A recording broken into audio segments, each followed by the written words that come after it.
Bienvenidos al video número 4 de esta serie de 5 videos en donde estamos analizando lo que es la guía oficial de Scrum. La idea es que estos videos te sirvan como referencia cuando tengas alguna duda de cierto tema, y entonces te voy a dejar aquí debajo en la descripción un índice con los links a cada uno de los temas dentro del mismo video, para que si tienes una pregunta de un tema muy puntual puedas darle clic y accesar directamente a esa parte del video. Las partes del video que veas en blanco y negro son opiniones mías o algo que estoy agregando para tratar de entender un poco mejor el concepto que nos explica la guía. Bueno, vamos a empezar ahora sí de lleno el tema. El primer artefacto que vamos a ver es la lista de producto o el Product Backlog. Al artefacto número 2 le llamamos la lista de pendientes del sprint o el Sprint Backlog. Y el tercer artefacto es el incremento del producto que se da al final del sprint. Los artefactos de Scrum representan trabajo o valor en diversas formas que son útiles para proporcionar transparencia y oportunidades para la inspección y adaptación. Es decir, los artefactos representan el antes de que se haga el trabajo o se genere el valor y también el valor ya creado. Y todo el objetivo detrás de los artefactos es proveer transparencia a la organización y al equipo mismo. El primer artefacto, la lista del producto o el backlog. La lista de producto es una lista ordenada de todo lo que se conoce que es necesario en el producto. Es la única fuente de requisito para cualquier cambio a realizarse en el producto. Este punto es importante porque nos aclara la guía de Scrum que también los requerimientos no funcionales deben de ir dentro de este backlog. El Product Backlog está constantemente cambiando y en evolución, es dinámico. Cambia constantemente para identificar en el producto lo que se necesita para que siga siendo adecuado, útil y competitivo. Los elementos de la lista de producto o backlog tienen como atributos la descripción, el orden, la estimación y el valor. Los elementos de la lista del producto muchas veces incluyen descripciones de las pruebas que demostrarán la completitud de tales elementos cuando estén terminados. Es decir, en el backlog deben de estar especificadas también las pruebas y el detalle de lo que necesita cada producto o cada elemento o cada historia para considerarse terminado. El refinamiento de la lista de producto es el acto de añadir detalle, estimaciones y orden a los elementos de la lista del producto. El refinamiento se trata de un proceso continuo en el que el dueño del producto y el equipo de desarrollo trabajan para poder detallar los elementos de la lista de producto o el backlog. El equipo de Scrum en conjunto es quien decide qué tan frecuentemente y cómo se hacen los refinamientos.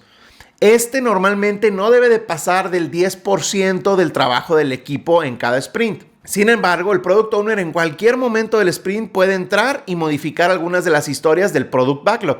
Es importante notar que la guía de Scrum no considera las sesiones de refinamiento o de grooming, como a veces se les llama, como un evento oficial de Scrum. Mi teoría de por qué estas reuniones no son un evento oficial es porque creo que deben de mantener la flexibilidad de que cada equipo las haga como pueda o como mejor le parezca. Por ejemplo, yo he trabajado con equipos que tienen una sesión de refinamiento diaria de 15 minutos. Otros equipos tienen 2 horas a la semana y hay otros que tienen una sesión de 3 horas cada sprint o otros que manejan 1 hora semanal. Depende de lo que necesite cada equipo para tener un backlog ordenado y siempre con historias listas para ser tomadas. El equipo de desarrollo es el dueño de las estimaciones, ya que ellos son los que van a hacer el trabajo y los que mejor conocen cuánto tiempo toma cada cosa. El Product Owner puede apoyarlos dándoles el detalle de las expectativas de cada historia, pero al final los únicos que conocen bien el tiempo que les tomará hacer ese trabajo son el equipo de desarrollo. Por lo tanto, ellos son los dueños de las estimaciones. Existen varias prácticas de proyección, por ejemplo, el Burn Down Chart que te va diciendo cuánto falta para que terminen las historias del sprint, el Burn Up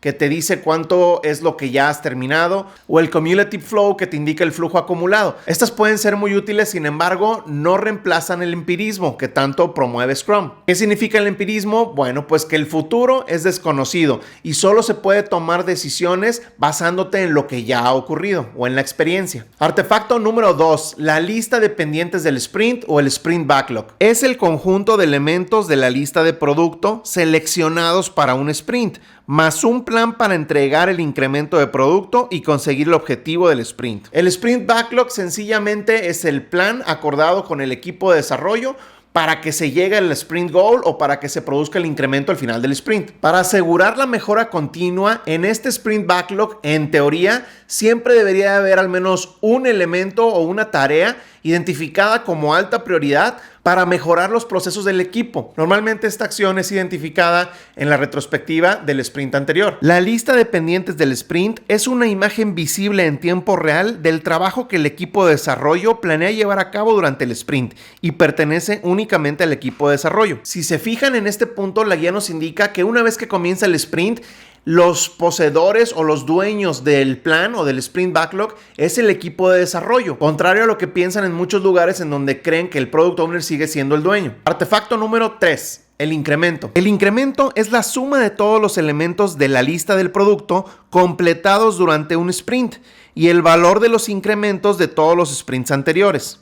Al final de un sprint, el nuevo incremento debe de estar terminado, lo cual significa que está en condiciones de ser utilizado y que cumple con la definición de terminado del equipo Scrum. En el video que sigue vamos a platicar sobre lo que es la Definition of Done, que es súper importante. Por lo pronto aquí te dejo un video arriba en donde viene todo el detalle de lo que significa la Definition of Done, cuándo se hace, etc. No te lo pierdas, la verdad es que está corto y está muy ágil, te va a servir bastante. La guía nos indica que el incremento debe de estar en condiciones de utilizarse. Sin embargo, también nos dice que el Product Owner al final del sprint puede decidir liberarlo o puede decidir que todavía no se libere a producción. Si el contenido de este video te está sirviendo, por favor regálame un like aquí debajo y suscríbete al canal para que no te pierdas los videos que siguen. Así terminamos el cuarto video de esta serie. Muchas gracias.